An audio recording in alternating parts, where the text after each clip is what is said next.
Thank you, Shah, for sharing your story.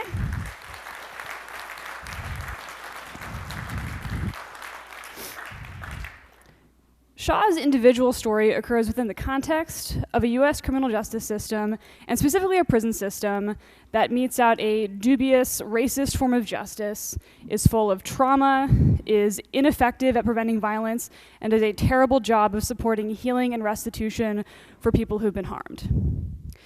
It's a system that we have an obligation to confront. It is a system that the tech community has not historically engaged with at the level commensurate with the exceptional skills and resources we have to contribute to its transformation. So, continuing with the stage set by Shah's personal story, that's what I am here to talk about with you today. I'm not going to spend much time explaining why our criminal justice system needs to be dismantled, but just to remind ourselves of the scope of what we're dealing with. The US locks up more people per capita than any other country. State and local governments spend over $200 billion per year on criminal justice activities. The system is extremely racist, and it is wildly ineffective. It is a racist attempt at justice that doesn't actually improve safety or prevent violence. I talk to people all the time who say they want to do something about this, but they don't know where to start. I hear all the time, I know our prison system is broken, but I'm just a programmer. I'm not a lawyer, I'm not a politician. What am I supposed to do? So let's talk about that. My goal for this talk is that every person in this audience leaves with a clear set of actions they can take to change our criminal justice system and a heart and mind excited to do so. First, let me briefly introduce myself. My name is Jessica McKellar. I've spent a huge portion of my waking adult life in the Python community, where my particular passion is teaching people how to program. I helped build the Boston Python user group into the largest Python user group in the world. I was a director for the Python Software Foundation. I've been the diversity chair for PyCon North America for half a decade. I have intro to Python videos on the internet and also in prison that have been watched nearly 1 million times. Every company I've ever worked for has had a Python tech stack, so I really need this language to keep going because it's kind of my thing. I'm currently a founder and the CTO of a tech company in San Francisco called Pilot that, of course, uses Python. I also spend a lot of time in prison. I teach a Python class in San Quentin State Prison in California. I'm the only person I'm aware of that's ever conducted a job interview inside of San Quentin. You'll meet the guy who got the job later in this talk. I also do a lot of re-entry support for people who just got out. And of course, San Quentin is where I first met Shah. So, okay, let's do this. We're going to get out of this mindset and do something that we are great at, which is problem solving. So let's do some systems engineering that actually matters. So in general, at work, when we get a large, ambiguous engineering project, the first thing we typically do is a little planning and a little decomposition, a breakdown of what problems we are trying to solve and approaches for solving them. So let's do that here. First, what is a somewhat less overwhelming way of thinking about mass incarceration and some practical goals that we could have together as individuals within it? So here's a framing that I found helpful for myself, at least, breaking it down between opportunities for systemic impact and individual impact. For systemic impact, my goal, at least, is decarceration.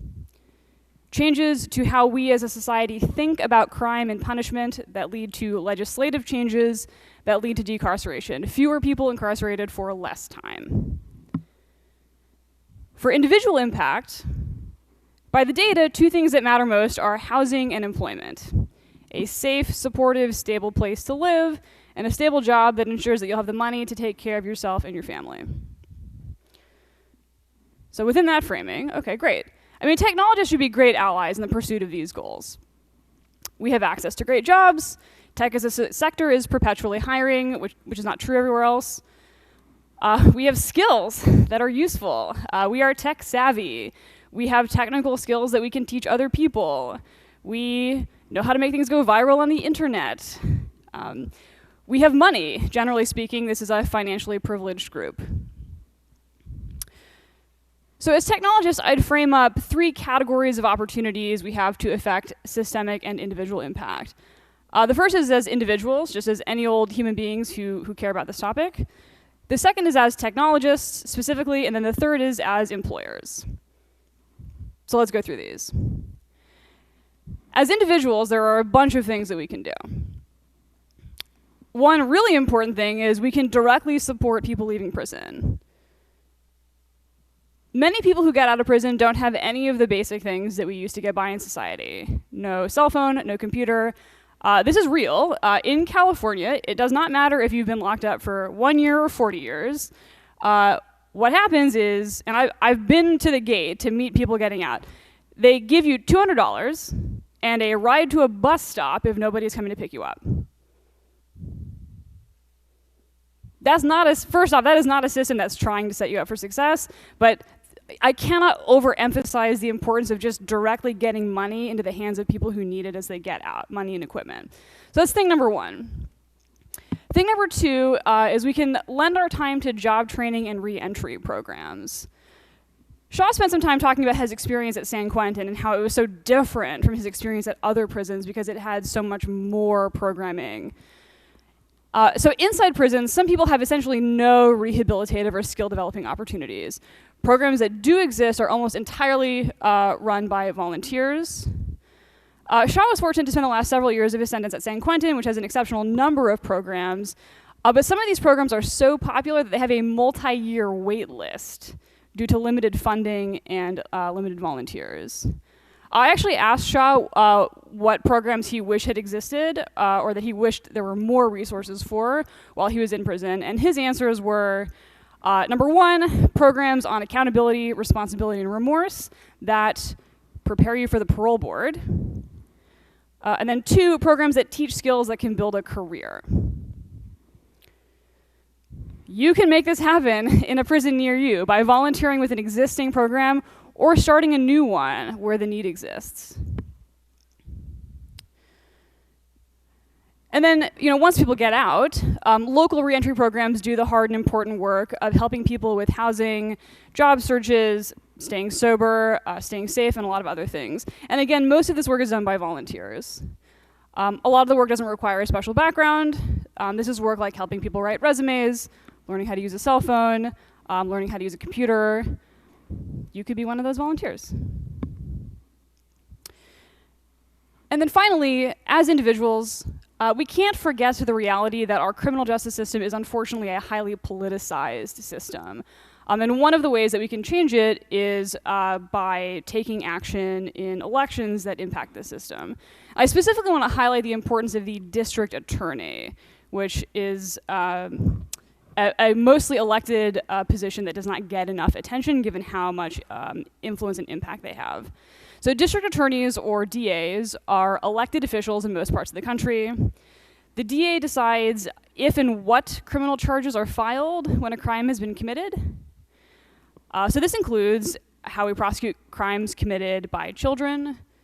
Keep in mind, Shaw committed his crime while he was a kid. How we respond to police brutality, choosing diversionary programs like drug or mental health treatment over jail or prison sentences. They also are involved in decisions that can trigger deportation for immigrants.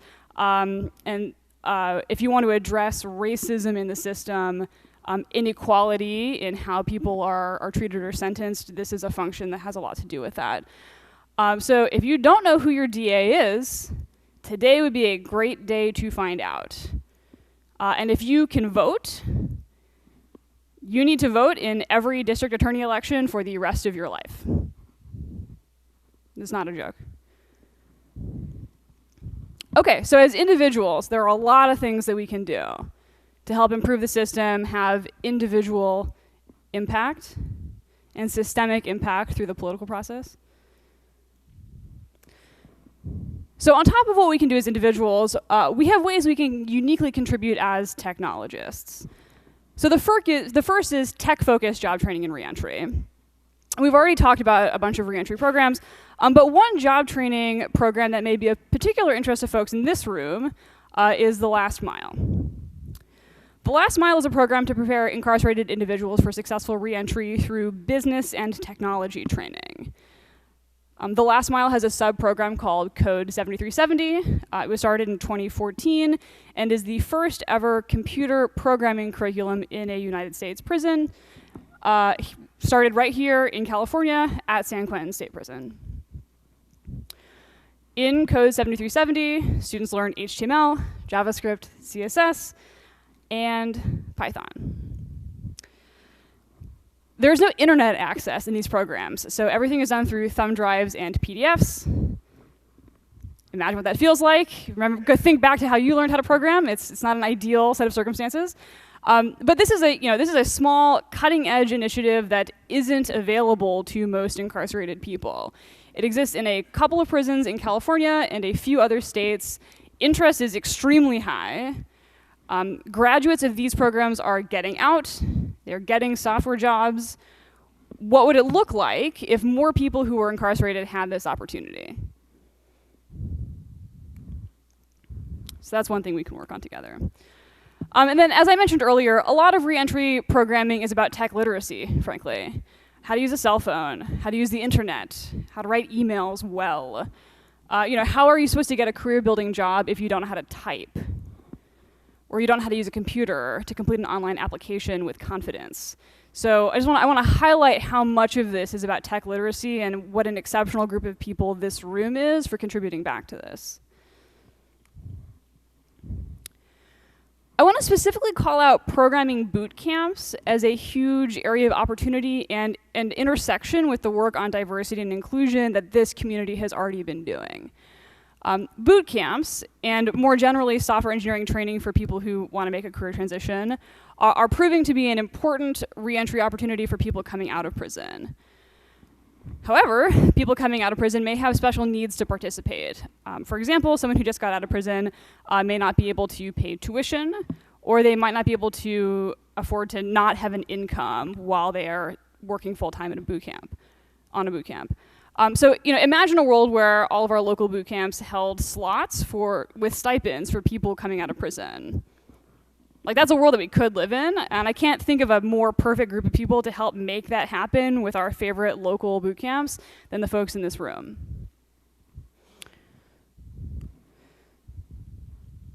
And then finally, this reentry and reform work is mostly done by small local nonprofits. These groups desperately need tech support. Building and maintaining a website, migrating to modern cloud-based collaboration tools, things like that. Like, they need our help. Find a local nonprofit that resonates with you and see how you can help them out. Okay, last bucket. Frankly, the most important bucket. What can we do as employers? Don't overthink this. We need to hire people with records, especially felonies for violent crimes, which is the majority of people getting out of prison. You just met Shaw. He's a good guy. He's in this category. People who have rehabilitated themselves, demonstrated that they are no longer a quote-unquote threat to society, have served their time and gotten out, need jobs. What do you think happens if they can't get jobs? I want to highlight a couple of specific table stakes issues I need all of your help with in hiring people with records. So the first is background checks. So we need to examine how our companies use background checks. Does your company conduct background checks? Like, do you know? What does it do with the results? Does your company disqualify people who have felony convictions? If you don't know the answers to these questions, find out and organize to make sure that the answer is not a blanket disqualification for people with felony convictions. Second, people coming out of prison may have an educational and career background different from the candidate pools that you typically focus on. If you are blanket disqualifying people based on having a degree, attendance at a specific college, having a specific GPA, or experience with specific prior employers, you are throwing away resumes from qualified candidates, including candidates coming out of prison. So we need to take a hard look at what the true requirements are, especially for our entry-level roles. Does every entry-level person on your customer support team, your sales team, or your office management team actually need a 4.0 GPA from a top-tier university plus a Facebook internship? No.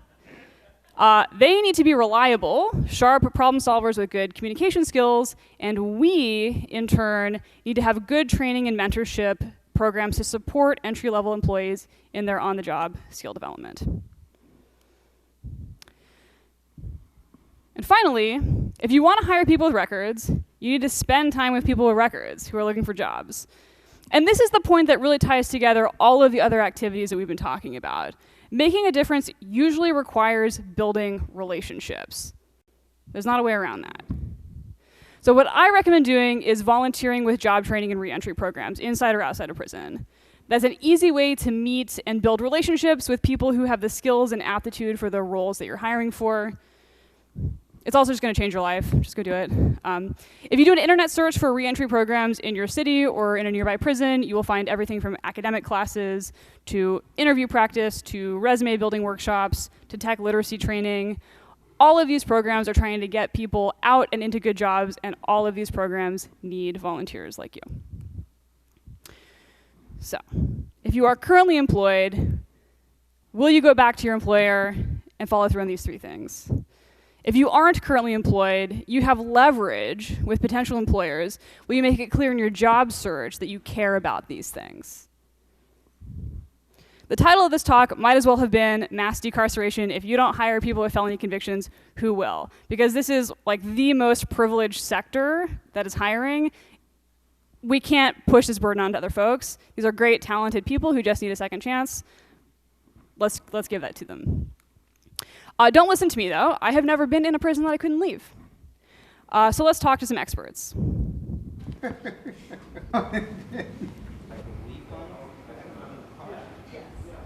say like they return the computer. So instead of like. Hi, my name is Eddie. I'm a customer support specialist here at Pilot. My name is Brianna Williams, and I work here at Pilot, and I am a support specialist. My name is Emil DeWeaver. I'm a product specialist here at Pilot. My name is Simon, and I work at Pilot as a software engineer, building bookkeeping software.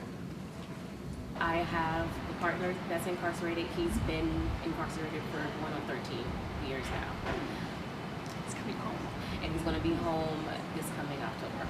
So He's out now. I pretty much uprooted myself to be closer to my husband so that I can see him more, because that's what I wanted for myself.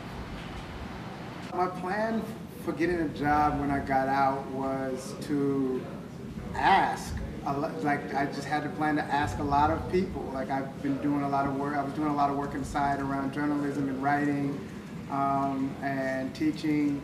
And it was just a matter of, well, I got to start somewhere. I didn't really know where to start. I never really had a real job. So I just started asking people. And I asked Jess. And she said, yeah. And I said, what? And then she like interviewed me while I was in prison. I learned programming from within prison. I learned how to code in a program called The Last Mile. And after I got out, I went to a boot camp, and I'm here. In the Last Mile program, I learned the basic of programming, like HTML, CSS, and some JavaScript, and I used that to test into Hack Reactor to go to a boot camp. And I learned a lot more there, like React and MongoDB. And at Pilot, I learned how to program in Python, and I learned how to ask questions, and lots of them. What would I say to the tech community about hiring incarcerated people or formerly incarcerated people? One, I would say that, like, I do a lot of work in social justice, and a lot of people kind of throw their hands up because they don't feel like they have anything to do. Like, they feel like you got to be an attorney or an advocate or work at a nonprofit. And what I always tell them is that's just not true. You just have to find what your role is in the project of building a more just world. And maybe your role is just hiring formerly incarcerated people. First, I think a lot of tech companies should get to know the neighborhood and the people that their company based within. Because I believe that everybody have the ability to be empathetic, to empathize with other people, but if they don't see it, they don't go see who are the people are being affected by incarceration, then they would not understand. If they don't understand what causes it in the first place, like poverty, just generational trauma and inequality that cause all the drugs and alcoholism and violence on the street that justify incarceration. People need a job. Give people with records a shot. I mean, they'll be surprised. They'll be surprised on the skill and the knowledge that these people actually have when they leave an institution. I believe they're just as qualified, and I think the record kind of like takes away that chance. But if somebody gives one of these people a chance, they'll definitely won't regret it. Thank you to Brianna, Eddie, who else was in that video? I shouldn't put myself on the spot saying that. Oh, Emil, and then who am I missing? He's not helping me. Okay, great. Awesome. Oh, Simon. Jeez. Sorry. I work with these people every day, so I'm not like it's not like a Rolodex of who's incarcerated. They're just my coworkers. Okay. Let's distill this down into a clear call to action. Number 1, voting.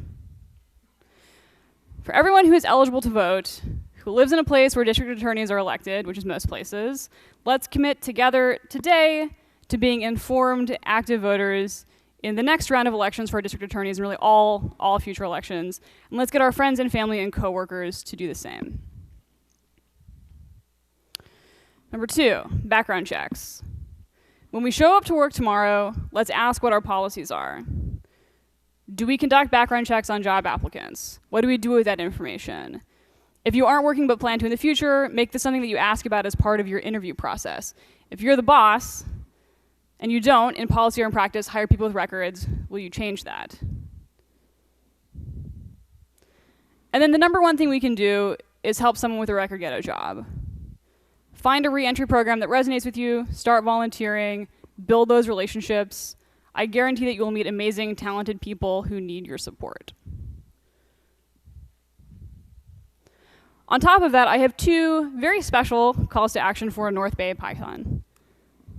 First, calling back to the importance of voting in district attorney elections, raise your hand if you live in San Francisco. Great.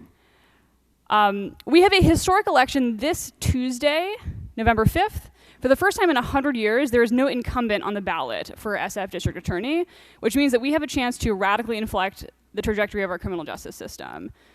If you don't know who these people are, you need to go find out between now and Tuesday. If you are eligible to vote, please make sure you're an informed voter and then vote this Tuesday. Additionally, make sure your coworkers, friends, and families vote.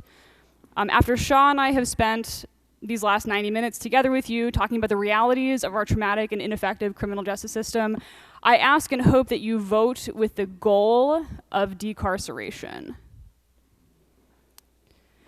Note that San Francisco has same-day registration. So if you're not registered to vote, you can go register and then vote on Tuesday at City Hall, 7 a.m. to 8 p.m. Finally, Shaw is a very humble guy, and he wasn't going to bring this up himself, but I want to hype a very special project that Shaw is leading. So, Growing Up Behind Bars is a first-of-its-kind, full-length documentary following 4 men at San Quentin serving life sentences for crimes committed as kids.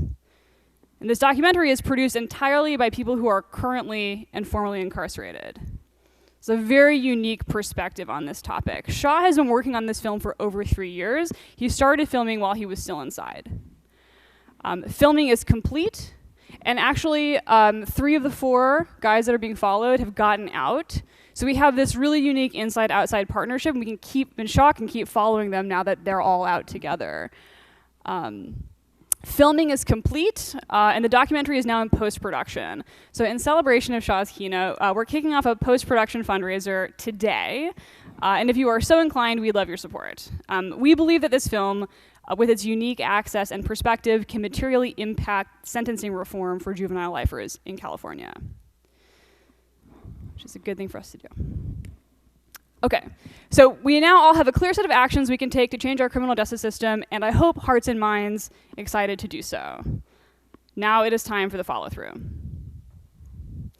So thank you for your time, and let's get Shaw back on stage for some Q&A.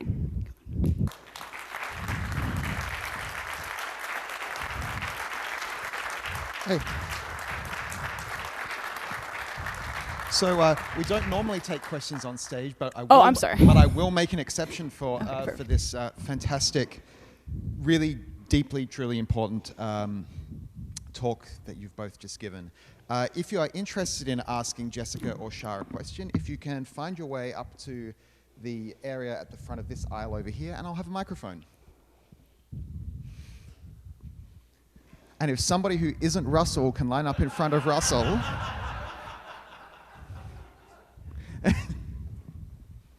Okay, Russell. Thank you for the talk, very inspiring. You mentioned employers, and they're obviously in San Francisco and have that going on. I'm not from San Francisco, but I do run an open source project, several.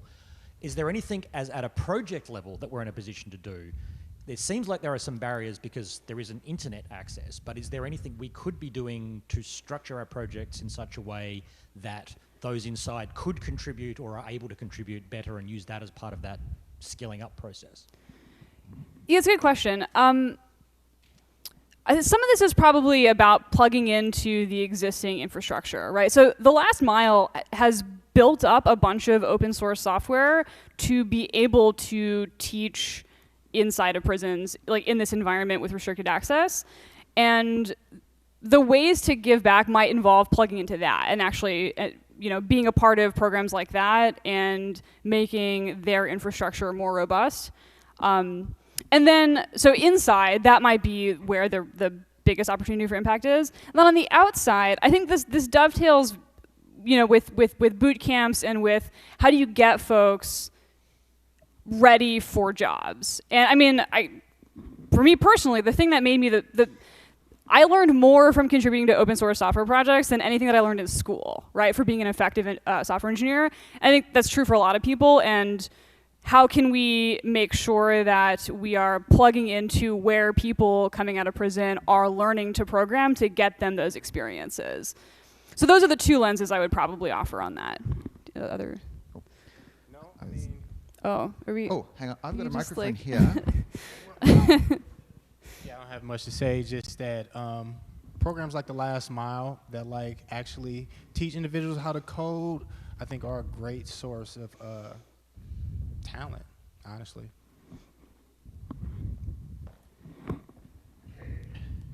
I've got the other mic now, so everybody who needs one has one, except for Philip here, who's going to ask a question. Hi, Sean, Jessica. Thank you for your talk. As someone who is in a position to be a hiring manager and change hiring policy at the companies that I work for, is the thing that I advocate for get rid of background checks altogether? Do they serve a purpose that is outside, like, oh, this person has a record, so therefore it's a blanket? Like, what's the opening to that conversation that I can have with my recruiting team? I think the main thing is there shouldn't be a blanket disqualifier for someone having a felony on their record. And I think when hiring, every person who you're hiring, you're making a holistic assessment of the individual and how they contribute to the company. So I'm not saying just throw all assessment to the wind and just you are have to hire any formerly incarcerated person you walk by. I'm not saying that, right? But let's not make it a blanket disqualifier, and let's look at the individual, who they are today and what they bring to the table, regardless of what crimes they might have committed that got them into prison. Yeah, I agree. Just don't limit yourself when it comes to that search. I mean, that's pretty much the thing for me. I would appreciate if, when going on interviews and being potentially considered for a job position, that, I just had an opportunity more than anything else. Okay, it doesn't look like we have any more questions. Once again, if you can join me in thanking Shah and Jessica, this has been probably the most important talk that we've had at this conference. So thank you to you both. It's been spectacular. Okay.